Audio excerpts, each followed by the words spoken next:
I think what people need to do is pivot. Like we've been talking about this whole time, is if you know your numbers and you know where you can find percent here and there, adding that back, I think you can grow profitably.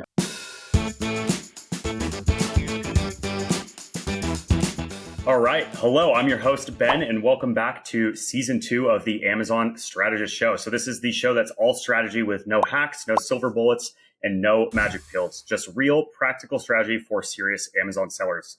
Today, I have the pleasure of being joined by the incredible Mark and Ryan, who are the co-founders of SellerView. But guys, I'll just read quickly a company bio. So SellerView helps sellers keep more of their profit margins, very important these days, by taking a more holistic approach to cost of goods sold. And essentially, they look to find ways that sellers can add back profit from the cost per unit efficiency, as a mouthful to say, to the granular SKU by SKU profitability. So we're going to get into all of that, but I want to first say, Mark, Ryan, welcome to the show. Thank you so much for being here today. How are you guys? Good to be here, Ben. Yeah, great. Nice to be here, Ben. Thanks. Love it. So we were talking a little bit before the show, but where in the world are you guys both right now? And kind of, can you tell us a little bit more about how you guys met? Because I know you guys had a kind of a crazy story about that.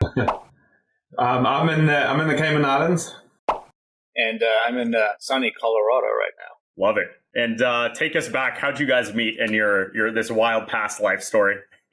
So in my previous life, I was a chiropractor. My previous skill, I went to school to be a chiropractor. And actually, Ryan was a patient of mine in the practice. And in 2013, I decided to buy a course and learn to sell on Amazon. And at the time, I was thinking about moving to Florida. So I sold my practice, was on the way to Florida, and in between the move, my Amazon business took off. So I actually didn't end up setting up another practice. I just carried on with e-commerce. And long story short, fast forward to like 2016, I'm ready to sell my business, and I end up selling it. And the due diligence was way more than I expected. And my goal was to build Amazon businesses and sell them, build and sell, rinse and repeat. And I thought to myself, wow, if I'm going to do this again, I gotta solve my problem, because I actually can't go through that stress again. And Ryan, who had just exited his software development business, I thought was a perfect partner. So we went out for lunch, and here we go. Nice. That's an awesome story. Because you went, Mark, you at least went from kind of fixing people's bodies to now you guys are fixing profit margins, I want to say, which we'll get into a little bit more. Yeah, I mean, it was actually a funny story, because I remember like 2013, I found my product, I was ready to go, I was super excited. And I think I went to the bank and I said, all right, I want to send some money to China. And the bank manager said, no. And I was like, what do you mean no? He was like, no, it's risky.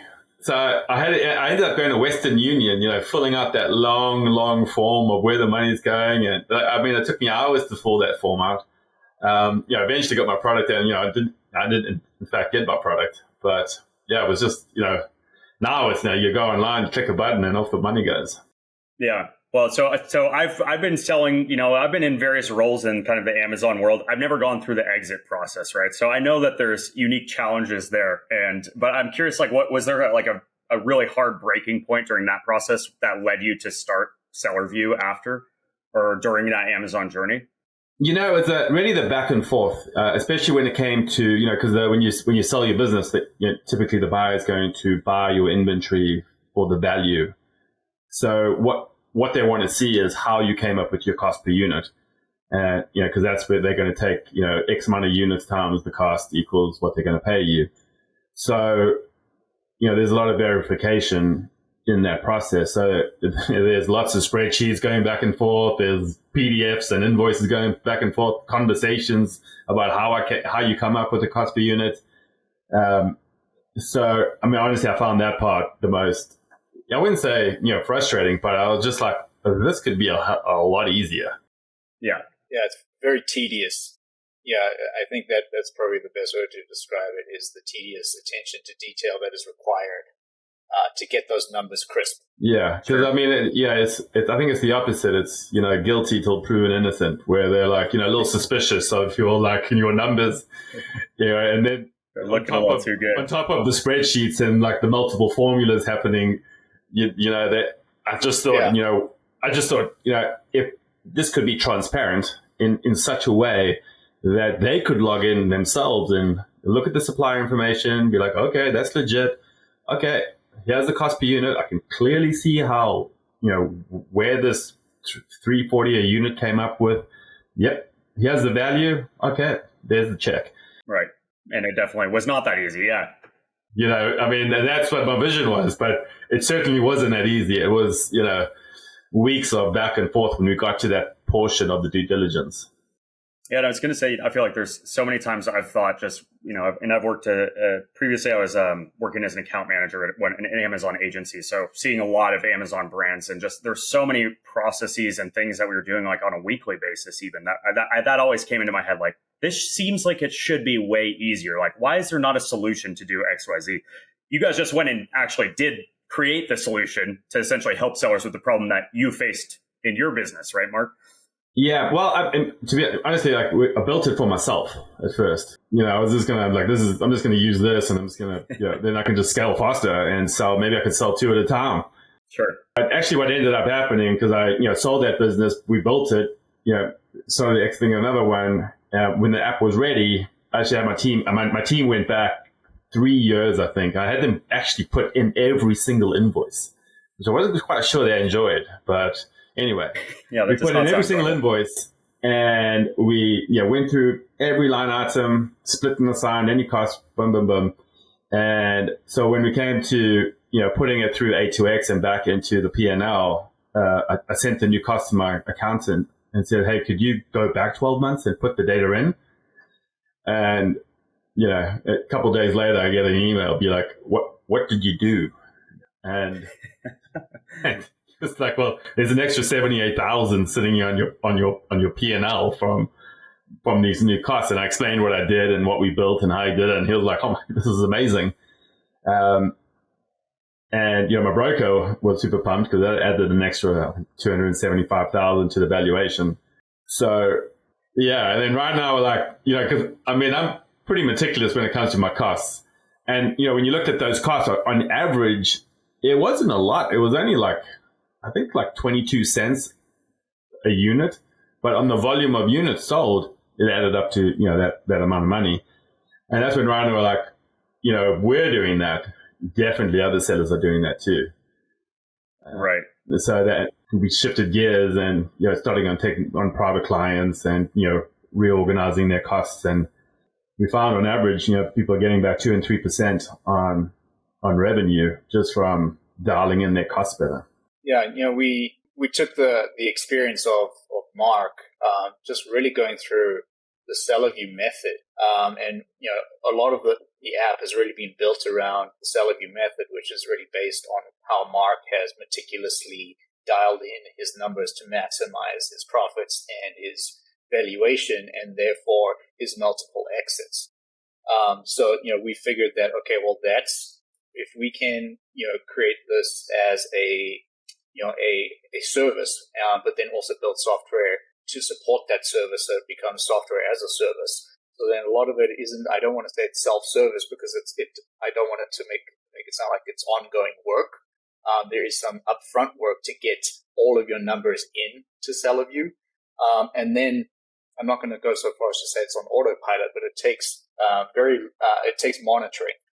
We have alert systems in place to let you know if anything's out of kilter, because the numbers don't lie, but the wrong numbers will absolutely lie to you. And when you're exiting a business, I think a lot of sellers just try and confuse the buyer with the chaos because they're lazy and quite frankly scared about what their real numbers might look like.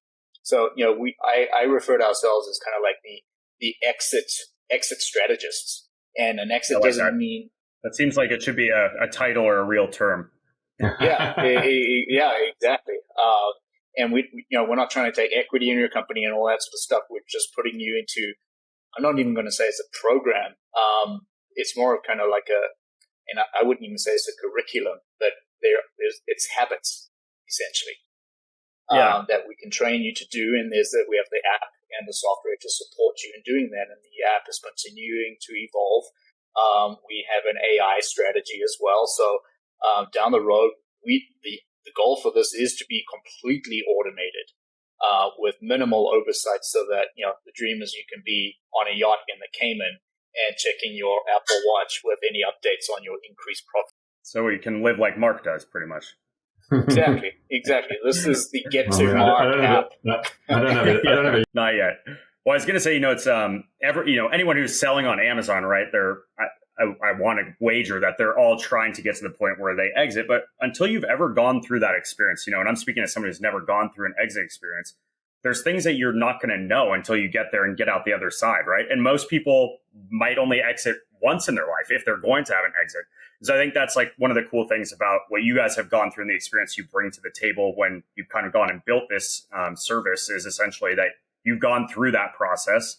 And there's another podcast I listened to, My First Million. They talk about having like a deal doula when you're trying to go through the due diligence and exit process. Yeah. And I thought that like totally resonated with like the concept to me a little bit. Is like you really do kind of seemingly need an advisor, someone who can walk you through like, hey, what are those really critical things that you have to have dialed in to actually get the most out of your business when you go to an exit, right?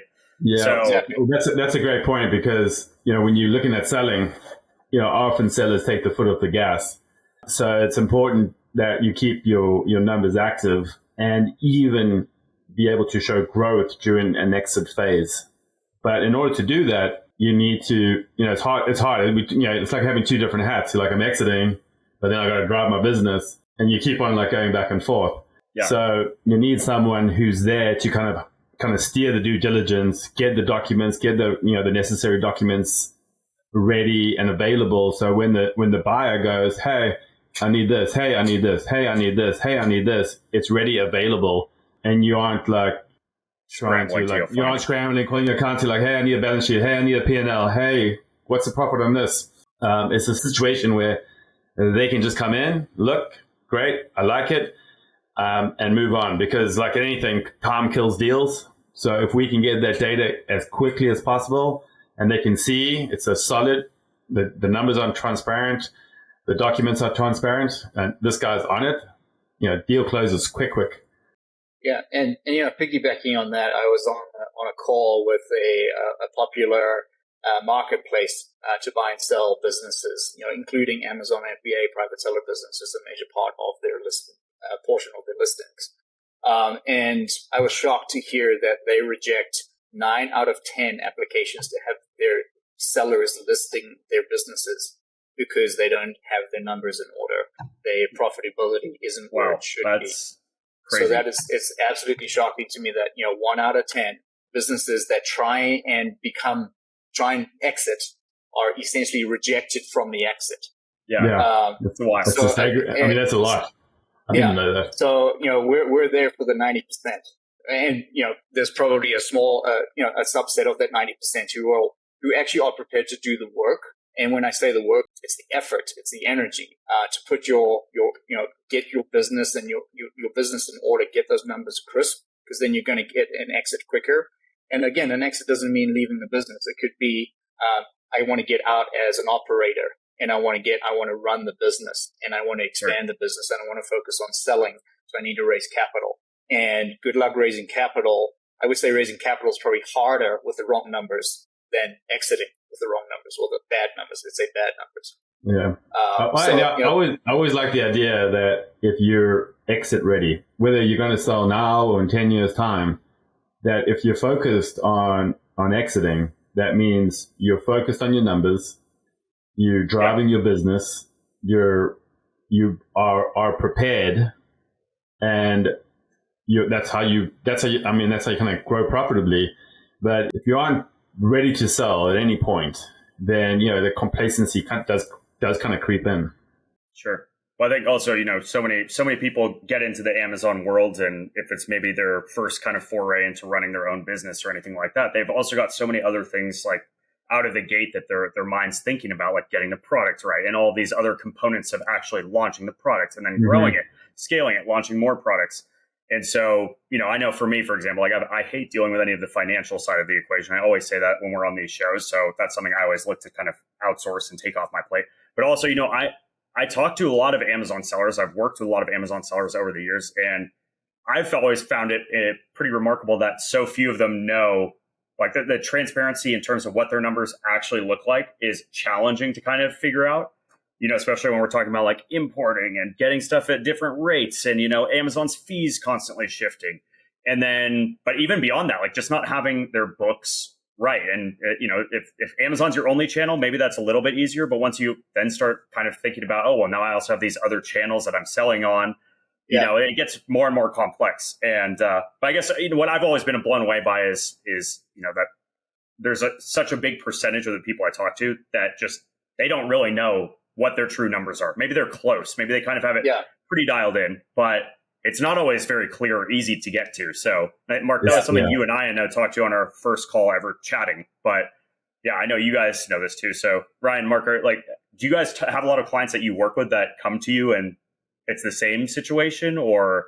Yeah, I think like what's kind of happened over the years is there's a lot of tools that are coming to the market, and I'm not going to say anything about the tools, but I think it's data overload. Yeah, for sure. Where there's so much data, and it looks so pretty on the dashboard, and then you kind of go, well, what do I do next, right? Where I run an Amazon business as well, and all I want to know is what's winning, what's losing, and what should I do next. And that's really where we kind of guide with Seller View. And, we do have a minimum kind of threshold with our clients. Obviously, like if you're willing, we chat, we'll take on clients. But, with our clients, what we want to do is give them kind of like in the bio said, like the granular SKU by SKU efficiency. And what we want to do is make sure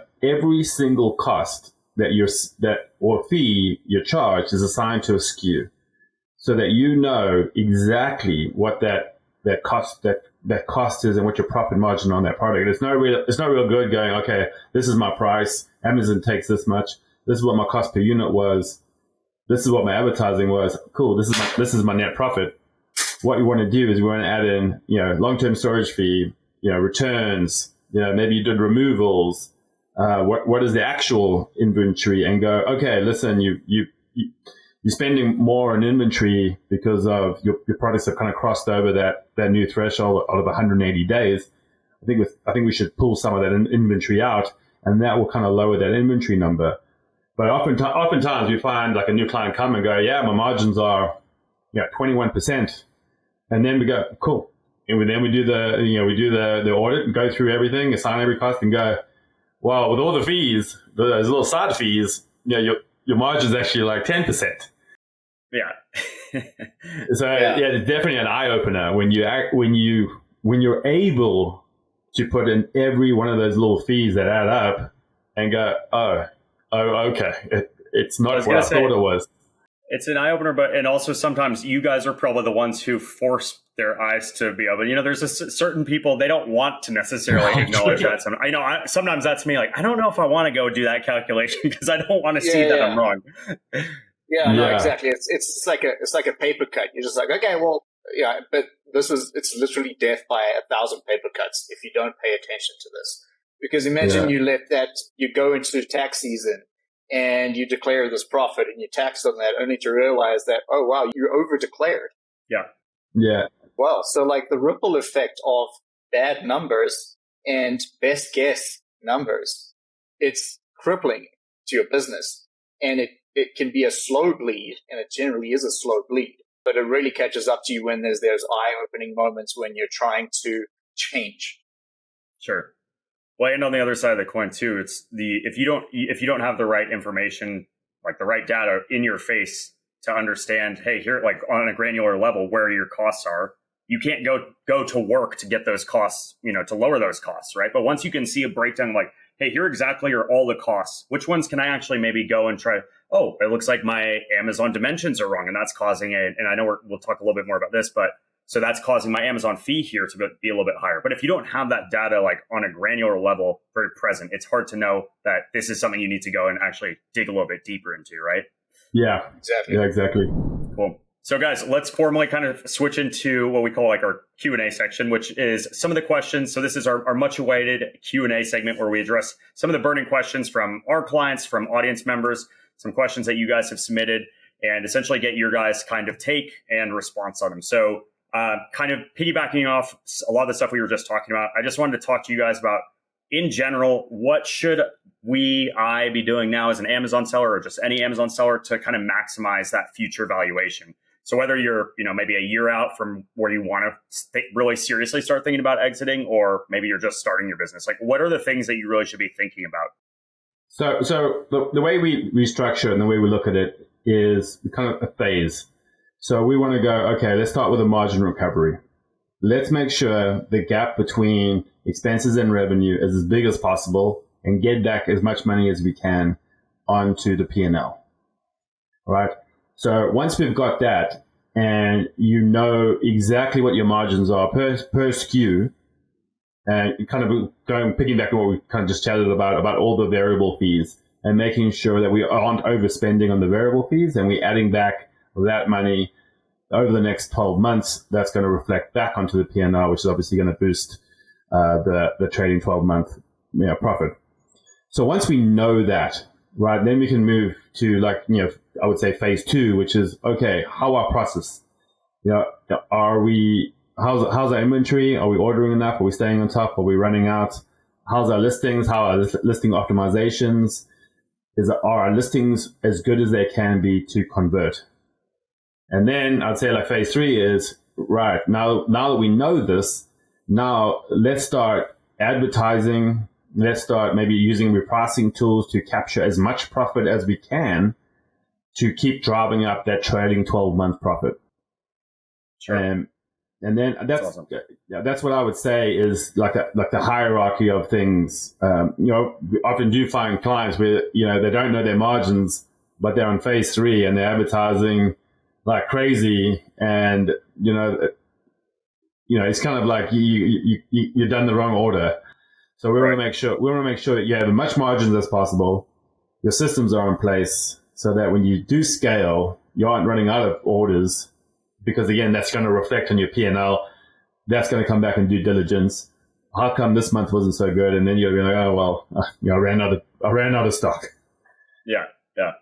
What I'm curious too, like what's kind of I guess when should you start thinking about these things? Like obviously, if I'm a new seller, I don't necessarily need to be thinking, I have a lot of stuff on my plate, but you as an Amazon seller in general have a lot of stuff on your plate. So assuming that you're you should always kind of have that idea of like, hey, I want to get to an exit, right? But when is it really time to buckle down and make sure that you're doing all of this stuff? Well, kind of coming back to exiting isn't always selling. It's finding the right funding partner, right? My margins are good. I know my costs. Everything's dialed in. Great.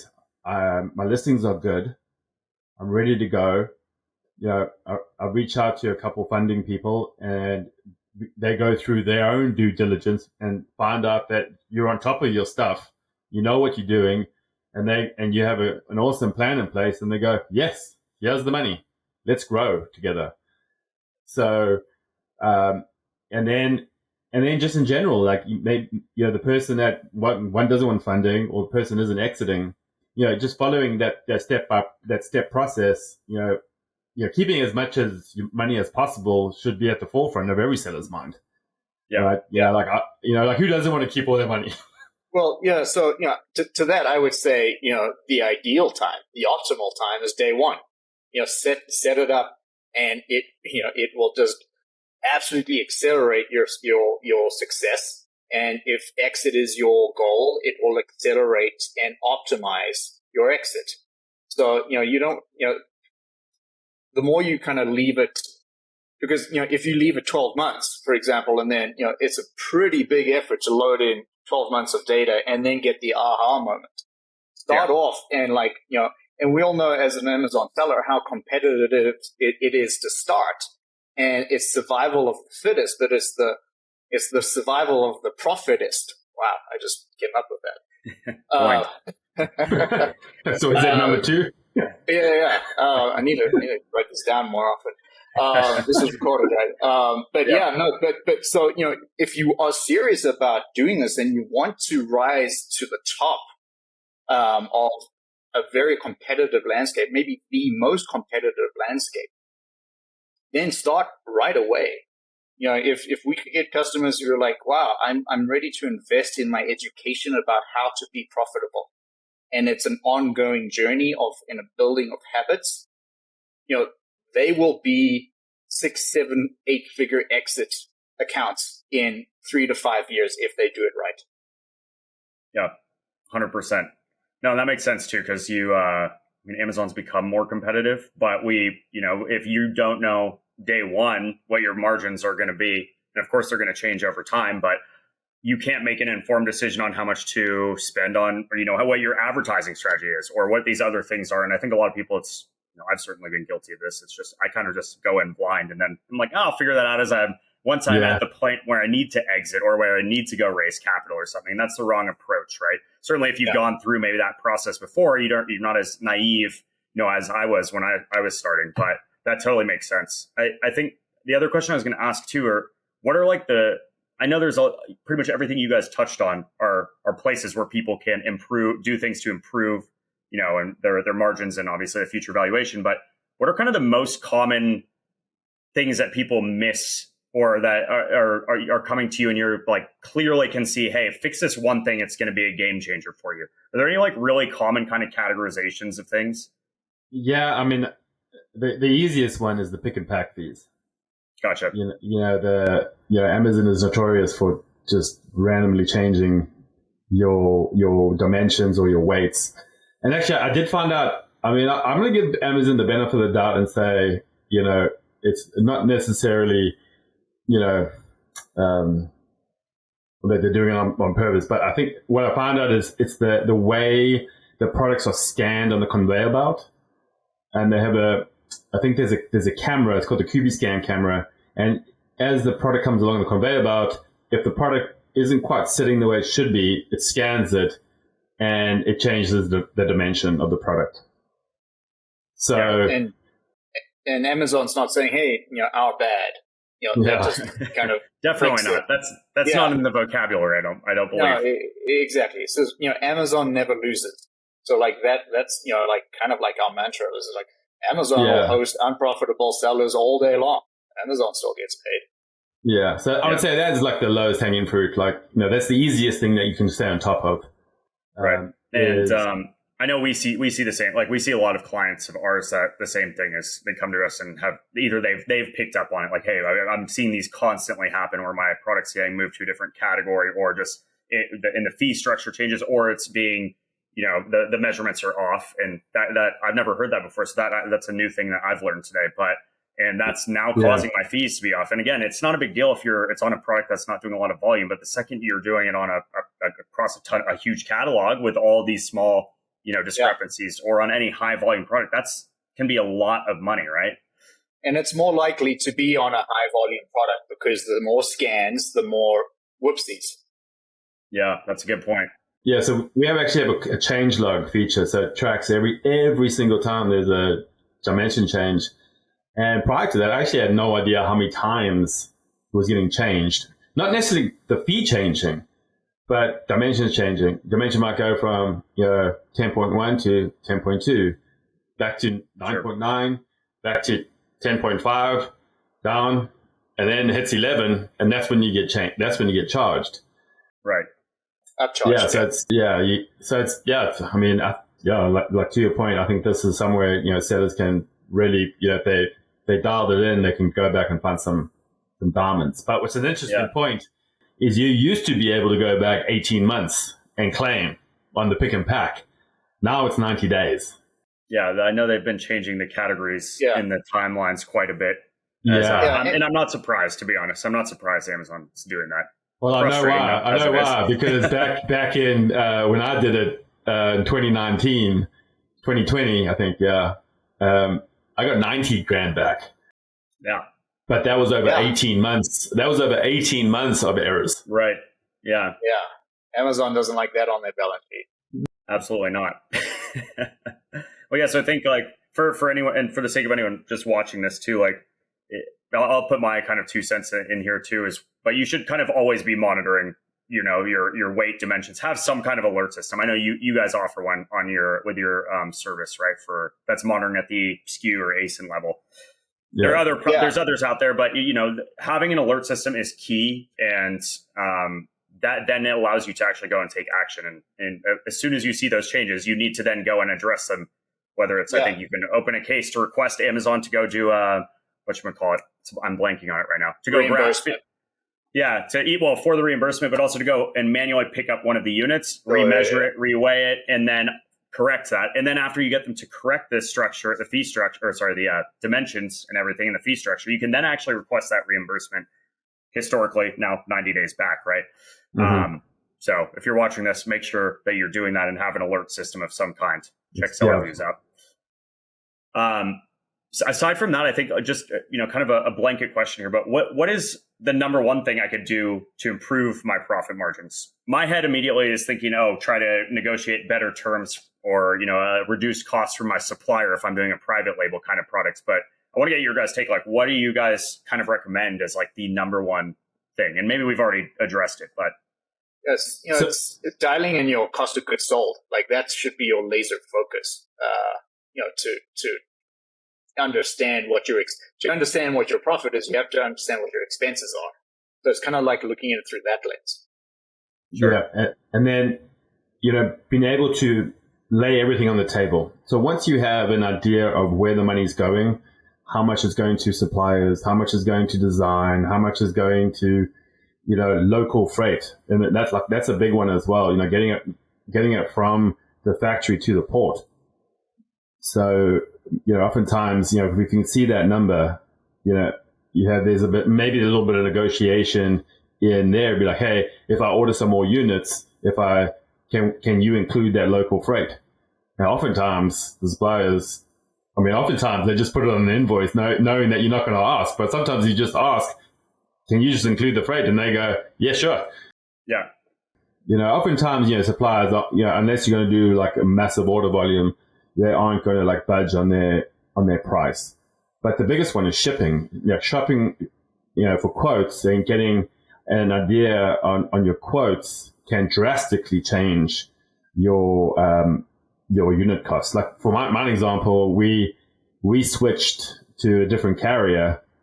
And for years, we'd been using this carrier, and they were amazing. They're like, customer service was good, this and that. And I was like, let's just try someone else, which they were just as good, but the cost was $1 less. Right. Yeah, which has a huge impact at the end of the day. It's crazy what you get just by doing a quick search or an exploring or just by asking too. Like I've had that so many times where I'm like, can I get a discount on that when I get something? And then like, you know what? Let me see. Oh, I have a coupon code. Let's say, I've personally gotten in the habit of doing that, but that's a great point. Like, again, you can't know that stuff until you can have a clear picture, but there's a lot of opportunities probably like that. Yeah. So once like, with that seller view, exactly what your unit costs are, the per unit cost on the factory, local freight, design, product samples, shipping, inbound shipping, whatever the category might be, you can have a look at that and go, okay, where can I trim this down? And then, you go through the phases and go, supplier, what can I do with the supplier? Do I need to switch suppliers? Do I need to maybe organize, different terms with the supplier? And then, like I said, local freight, shipping, you just go through those line items and you just go for it. You just, push the envelope a little bit. What are the normally the biggest expense categories that you see for most Amazon sellers? Is it cost of goods sold, or are there other categories that you're really seeing stand out there? Well, I'd say inside the cost of goods sold, there are three main categories. There are your landed costs, your transactional costs, and then your variable costs. So I would say transactional are what Amazon takes on the pick and pack and the delivery and the referral fee are the biggest expense. Then is your landed cost. And I'd say the landed cost is where you have the most control over, where you can actually make a difference. Transactional costs, you're not going to get the referral fee down. Yeah, you're not going to convince Amazon to give you a discount on your fees. Do me a solid. Yeah. You can make sure your fees are correct, but that's about it. Then the variable fees is making sure that you're not sending too much inventory to Amazon and that you're getting loaded up on inventory fees. And then you need to do a cost analysis on whether a lot of people have like a little 3PL or like a staging warehouse. And recently, I would say the cost of selling from your staging warehouse to Amazon is more than shipping from China to FBA. Yeah, directly in. Gotcha. Yeah. So sometimes you're seeing that as a shift that more sellers are starting to ship directly into FBA. Yeah. I mean, like for us as well. I mean, I got a huge warehouse in Florida. And lately I've negotiated with my supplier to do smaller reoccurring orders that are just constantly flowing to FBA. And if there seems to be, maybe a little lag in sales or something, and then I just delay the shipment to FBA.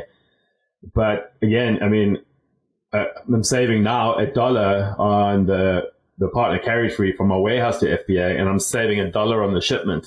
So that's $2 just by doing those two things. Right. But again, like if you don't have the data, you don't know that. Yeah. Yeah. And I was just thinking on the Amazon point too, like, yeah, it's too bad. I know they have a couple like programs that you can get, if you know about them, you can put your products into like they used to have, or I think they saw the small and light program, although I know they've changed some of the fee structures there. And that's a great program. The only thing that I think did they recently make some adjustments too? Because I think I know they're always adjusting it a little bit, but I think they changed what the qualifications are. I think the price has to be a certain amount. The moment you like increase the price to something up to like over the threshold, then it goes back to the regular category. Yeah, gotcha. But yeah, it's a bummer that besides that, really, there's not a ton you can do. Yeah. So going back to the question, through those are the 3 months. The biggest leverage you have is on your landed costs and the variables. Got it. Well, that makes sense. So I just to kind of fast forward, like let's say I'm now at a more advanced stage and I'm actually starting to kind of go through, that process to sell my Amazon business. I'm selling right now. Is there anything that I can do? Let's say I'm like already in the midst of it. Is there anything I can do right now to actually immediately try to make, maximize that sale and maximize the value? It depends on your broker, I would say, but if you already got a letter of intent and you've agreed on the price, what I would say is what you can do is make sure the due diligence is as seamless as possible. Do you have any tips? Like, just again, I'm asking selfishly because I've never gone through that process. Do you guys have any tips for that process or what that looks like? Cool. Give us a call. Okay, call Seller View. So we'll do the same process that we'll do if you had called us, prior to talking to your broker or a year ago, is that we will go through the process, we will comb through the cost of goods sold, make sure everything is meticulous where it should be, highlight how much they can save. And then I would just tell the buyer or the broker, like, I would offer this as a value add for the business. Like, this is what we did. This is what we found. And, let's have a great exit together. Yeah. We'll stick around post-purchase and kind of navigate, because the exit isn't, both feet out at the same time. It's like 1 foot at a time. Sure. So yeah, for sure. So the best time is if you're getting in exit mode is at valuation. I would say kind of like that's the latest comfortable time. But if you go to evaluation elsewhere, or you get your evaluation from your broker or from the marketplace, it always pays to get a second opinion. Worst case scenario is your profits are actually worse, but you don't tell the buyer that. Right. Yeah. I think that makes a lot of sense. Like getting a second opinion is good for most things in life, but yeah, that totally makes sense. Yeah. And hopefully if you're getting in the mode to exit your business, you don't have surprise products where you're like, oh, wow, I thought we were doing X and we're actually doing X minus. But I'm confident in that we can always recover some profit. And if the profit we recovered does not match our fees, you don't pay. Yeah, that's awesome. So I was going to ask you guys this a little bit later, but I actually want to now ask because it seems like a good time. Do you guys have like a good kind of success story or just an example of maybe someone you've worked with that's either gotten to this process where you guys have really helped out, or just kind of navigating as they get closer to it in terms of understanding their true margins and helping them maybe reduce costs or increase their improve their margins? Can you guys share maybe like an example and kind of what that looks like? Yeah, so we actually do this thing. It's called the Profit Makeover Show, which is kind of fun. So, oh, nice. So we have, like we do a complimentary. You guys have like that's the one they have the house makeover one where they roll at the end. They roll the house and pull it away so you can see the new redone house. You guys need something like that. Yeah, we're like Chip and Joanna Gaines for profit. Yeah, there you go. Here's your P&L before and after. So, that's a good idea. I like that. Yeah, so we had, one client, Maria. So, same thing, looking for valuation. Yeah, kind of goes through the process. It all starts with a free or complimentary audit where we have a look at your trailing 12 months and kind of see, is there a way that we can help you? Can we recover margins? And, if we can't, we'll let you know. If we can, but we'll tell you. And like Ryan said, if you don't, cover the cost, obviously you don't pay. But Maria, so she came, she did the audit. We go through, she chose to continue with the full 12-month audit. So we go ahead and do that. We end up finding 3.4% margins back for her, which in her account was, I'm just looking at $97,000. $97,000. Yeah. Which, let me just get the actual How fired number. up was she when you let her know that? Oh, she was pumped because $97,000 was amazing. But when she went for the valuation, that number was at, on a 3x multiple was $341,000. Yeah. Nice. Yeah. So, yeah. And like for someone, like 3%, our goal is to find between 2 and 3%. Even if you find 1%, on $1 million, that's an extra 12 grand on a valuation. That's an extra, $50,000. I mean, that's a free car you got when you sell your business. Yeah. Or taking you guys out to a very expensive dinner or something in between. Something like that. Yeah. Like it's not big numbers. Like 1% is not a big number, but the consequence of that number is huge. Right. Someone's going to get that money. Oftentimes, we've had a couple of buyers call us and ask us to have a double check at the accounts. And, that's money. I mean, I'm a seller, so I would hate that, Yeah, of course. So I want the seller to get the money, right? So, imagine you sold your business and learned that you could have got an extra $300K out of it. That'd be quite upset. Yeah. Exactly. And yeah, we have been approached by buyers as well, just being like, hey, we're looking for, latent profit. And, we're like, okay, well, yeah, there's 3% hiding here. Wow. Yeah. I'm sure they're pretty excited about that, I would assume. Yeah. Because that means that they pretty much got a good valuation on the business and then. Exactly. So they, instant equity. They don't even have to flip it. They don't have to even do anything. They just have to rework the numbers. So yeah, for anyone who's just bought an Amazon business, might also be worth it to reach out to you guys. Yeah, guys, I want to switch it. So that was awesome. It was great to learn a little bit more about Maria and just ask those questions. First, I'm going to ask you a question that's going to lead into our next kind of segment here. But do you guys believe in pineapple on pizza? Is that a thing that you think is okay, or is that not? I'm gonna throw something out here that you might think is very, very weird. But I just got back from South Africa. We put banana on pizza. Wow. Yeah, I was not expecting that today. Ryan, have you had that as well? I have not, and I'm a pineapple on pizza hater. Oh, brutal. And I don't even like bananas.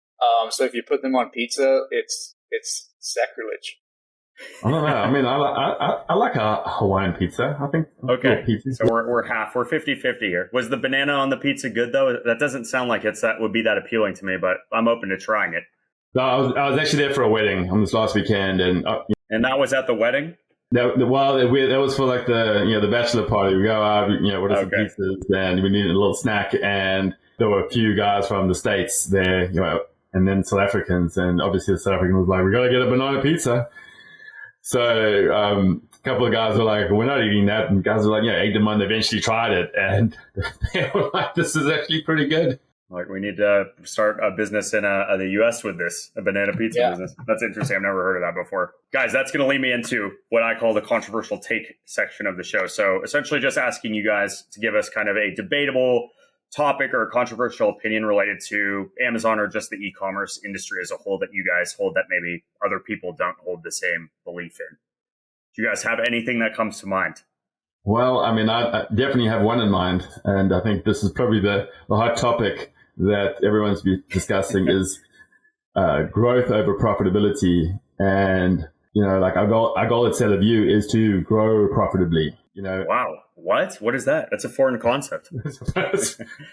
I believe that was, post 2020, where I think that was a natural thing. And now I think we've lost sight of that's possible because of the abrupt fee changes and everything getting a lot more expensive, especially during the times where shipping containers were like 40 grand, we all think we try to block that out of our minds. And I think we've got into this, I would say, rut of thinking that you can't grow profitably. So I think what people need to do is pivot. Like we've been talking about this whole time, is if you know your numbers and you know where you can find, a percent here and there, adding that back, I think you can grow profitably. I think over time, if we go back to like 2015 where the margins were like, whatever, let's do this thing, not being dialed in on your margins and being okay with losing 2 or 3% wasn't necessarily a big deal. But if I could go back to my former self in 2015 and go, make sure you're as profitable as you can and keep as much cash as you possible because these margins are going to be like this forever, I think everybody would have been in a different boat. But I think now, if like we had discussed through the whole show, if we're doing everything we can to maximize the margins through the cost of goods sold cycle, then why not grow profitably? Sure. Yeah, no, I love that. I think, we were talking a little bit right before the show started just about the Prosper show, for example. Everyone was talking about like the year of profitability, right?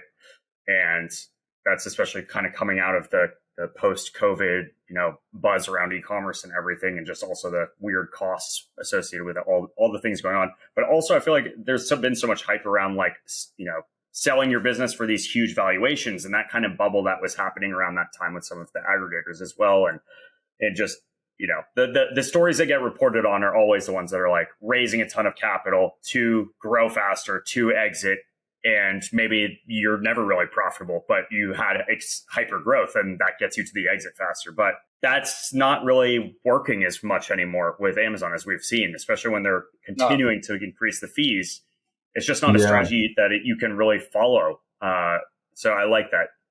Yeah, and strategy is key. And, there's, I don't know if this is controversial, but there are so many gurus, so-called gurus out there that will promise to like double your traffic, double your sales, and triple your profits and all that sort of stuff. They don't have the experience, and it's snake oil. So, I love the way you open up the show is there's no silver bullet here. There's no quick fixes. It's diligent work, it's habit building, and it's focus. And it actually makes it more enjoyable because none of us want to hate this. So let's have fun doing it. Believe me, you're going to have more fun when you're making more money. Fact of life. Absolutely. I mean, that's why I started my Amazon business back in, also, it was actually in the same time, so like 2016-ish. And that's why I was saying, like, I didn't think anything about my profit margins. It was just like, this seems, on my calculator, I've just done, this seems to make sense. Okay, I'll order the product. I could not get away with doing that now. Like, if I were doing that, it just wouldn't work. I still failed at that time, but I learned a lot. But anyway. I think what's actually happened, and I think it's a really good thing, is I think like back, 2015, 16, 17, even before, it was almost like a side hustle. It was super easy. You find a supplier, you sell a widget, you make some money, order some more, and you don't really have to do a whole lot. Your listings don't have to be good. You don't have to do like repricing tools. I mean, repricing tools were available back then, but very few people use them. And now, I think now it's become actually like a real business where you actually have to pay attention. Yeah. No, that's a good way of putting it. I mean, I always say the same thing. And I got into it. I was just trying to do the typical thing of like, hey, I found like what seems to be an opportunity I can get into in terms of the niche. Go order the product, no branding or anything. And then it was always kind of like, and hopefully I will evolve to the next step, which is like, now I have enough money and I'm selling that I can kind of maybe add some branding. Now it's like you really kind of have to go in with the intent to build a brand, or, of course there's other models in there, and that's just one part of it. Now, like, you also have to go in thinking about these, having alerts set up, having your finances, all this stuff dialed in. What's your go-to-market, your launch strategy going to be? So yeah, I think it's just as the space has gotten more competitive and fees have gone up. Yeah, 100%. Like, we need to get back to actually what are kind of the basics in a way, right? Like, a lot of it's just kind of doing the stuff day in, day out that you need to do and not overcomplicating it. Yeah, and finding ways to, whether it's your team or you're outsourcing it, finding ways to remove those things that you shouldn't necessarily be doing in the first place. Sure. I think as sellers, I think we're almost like programmed that we have to do and have our finger on the pulse of everything. But I think if we're monitoring, we can, in chiropractic, we call it find it, fix it, and leave it alone. You know what I mean? So you find it, you fix it, and then just keep on following that process until you need to revisit that process. Yeah, 100%. Guys, we're reaching the end of the show. I did want to ask Mark one more question I didn't ask you earlier, but so you went down this whole Amazon rabbit hole and sold your Amazon business. You guys started SellerView together, but do you still have the chiropractor business as well? Is that something you're still actively doing, or is that also done away with? No, I mean, I keep my license active. Just in case. Just in case. Or just in case Ryan injures himself again. That's mainly for that. Because Ryan always injures himself. Yeah, for sure. Yeah, and I don't know if Mark could ever go back, because that to chiropractic would mean you'd have to actually wear shoes. I live on an island, so I can definitely wear flip-flops, bro. Love that. Yeah, I really enjoy chiropractic. I mean, I definitely, I think my dream would be have like a retirement practice on the beach. See a couple of patients. Cool. Well, let us know when you start that. I would definitely go there. I would be one of your patients, 100%, if it's on the beach in the Cayman Islands. Yeah, I would definitely get injured there. Yeah. All right, guys. Well, for everyone listening, I just wanted to say to all of you, first of all, thanks for tuning in. And also thank you to Mark and Ryan. Seriously, really appreciate you guys kind of going deep into some of the less attractive or sexy sides of the Amazon business, but some of the things that can really have the most meaningful impact on your business when addressed. So really appreciate you guys for showing up and dropping your wisdom. And I hope everyone who's been watching this has enjoyed this episode as much as I have talking to these two gentlemen. With that being said, guys, I want to give you kind of a chance, though, to kind of tell people where they can find you guys and, just get a little bit more information about SellerView, or if they're looking for help with any of the stuff we've kind of talked about today. Just please share that. That would be awesome. And we'll put it in the show notes as well. Yeah, I mean, you can head over to the website, which is sellerview.com. Top right hand corner, there's a free profit audit that you can just kind of, and it takes a minute to fill out. And once we've got that information, we can go ahead and do the audit that we just kind of discussed and make sure that you're a good fit and that we can help you. And then we can kind of take it from there. Awesome. So sellerview.com. That's perfect. So we'll put that linked down below in the show notes wherever you're watching or listening to this. And any other parting words from you guys? Otherwise, I think this is an amazing show. Yeah, thanks for having us, man. Yeah, this was great. Amazing. Yeah, we'll have to do a round 2, and once I start my next Amazon private label brand or something, so I can actually, selfishly get the free information by talking to you guys. But really appreciate you guys coming on today. With that being said, I think we'll wrap things up here, and thanks everyone for watching. If you have questions, comments, anything else, let us know in the comments if you're watching this on YouTube or anywhere else that you're watching this episode. So without further ado, guys, thank you so much for being here. And for everyone watching, we'll see you at the next episode. All right. See you guys. Thank you, Ben.